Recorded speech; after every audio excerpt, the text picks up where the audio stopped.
Stephen Haggard, Director Emeritus at the Korea Pacific Program at the University of California at San Diego, joins us live. Professor, thank you for making the time to speak with us. Let's start off with, how did we get here?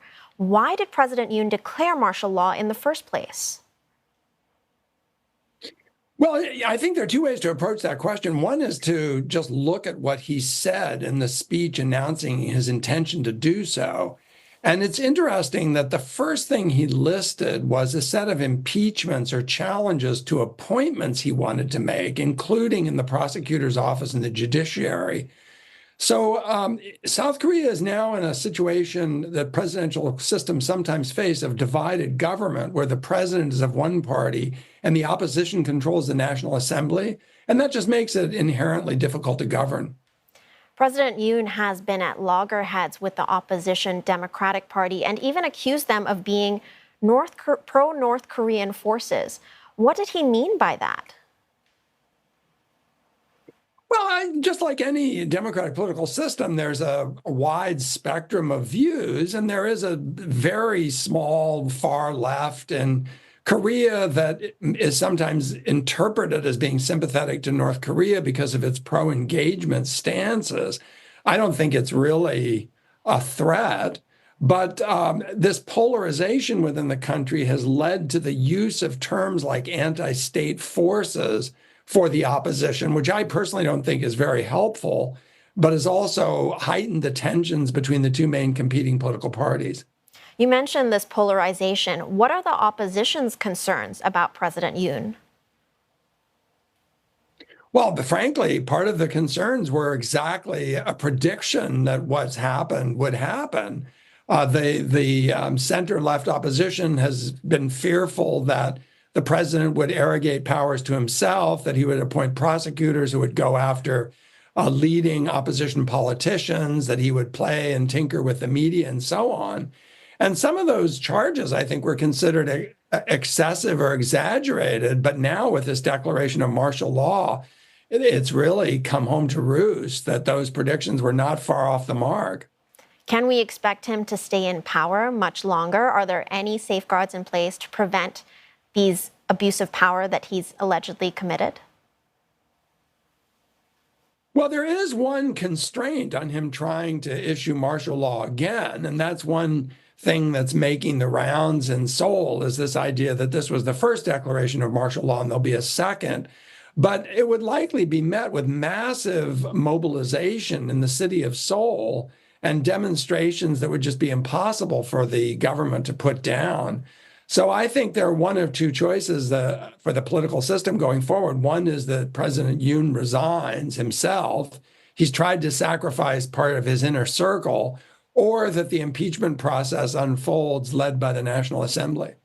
So what happens if he resigns? How could this all play out? Well, the typical pattern we've seen already at the end of the Park Geun-hye administration with an impeachment is that he would resign. There would be an interim government, which is headed by the prime minister. It's a presidential system, but it has a prime minister. And then there would be new elections called. And I think with high certainty, the opposition party would win the presidency sometime in 2025 in advance of elections, which were scheduled on a 5-year schedule to only be held in 2027. So if the opposition does win and, say, another election takes place, what could this mean for South Korea's political landscape? I think it would probably go back to the kind of preoccupations of the center left that were visible under the Moon Jae-in administration. It's a center left party in terms of economic issues, but also particularly in terms of how it conducts diplomacy or wants to conduct diplomacy with North Korea. That's been a longstanding goal of the center left in Korea, is to focus on closer engagement of some sort with North Korea in order to ease peninsular tensions. Do you think President Yoon at this point will try to hold on to power? Will he have to be impeached? He's made one move so far, which doesn't augur well, which is that he's offered to sacrifice a number of his close lieutenants in his inner decision-making circle. But I just don't think that's going to be effective because most people see quite clearly that the impetus behind this move was coming from the president himself. So at some point, he's going to have to take responsibility for this. Moving forward, what do you think is next for Mr. Yoon? What should be his next step? Well, as I say, really, there are two possibilities here. I think one is that he resign, and the other is that he tries to hold on to power and sees if he can manage the impeachment process in the National Assembly. But we already have preliminary evidence that the president's own party was quite distressed about the declaration of martial law. There were 18 legislatures from a rival faction that actually voted to suspend martial law. And then the party itself met and reached a, quote, consensus decision that the president should abide by the National Assembly will and suspend martial law. So we don't know exactly how many of the president's party would actually defect in an impeachment, but there's reason to believe that that supermajority could be reached in the National Assembly, which means that the Constitutional Court would then have the last say. Looking at President Yoon's term in office, he's had it quite difficult. I mean, he even won by a very slim margin in the election in 2022. What was his first mistake? Where did he go wrong? Why did he have such a hard time in passing legislation? Why did he face so much opposition?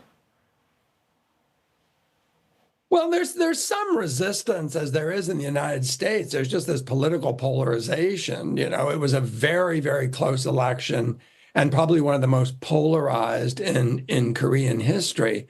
But I think his mistakes were just not recognizing the realities of divided government in a presidential system.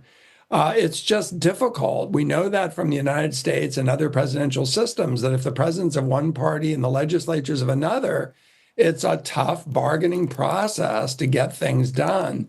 So it's possible that some responsibility falls on the shoulders of the Democratic Party to maybe be more forthcoming in those negotiations or more positive.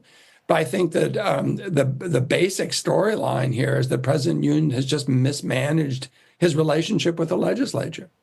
Thank you, Professor, for sharing your insights with us. We were speaking to Stephen Haggard, Director Emeritus at the Korea Pacific Program at the University of California, San Diego.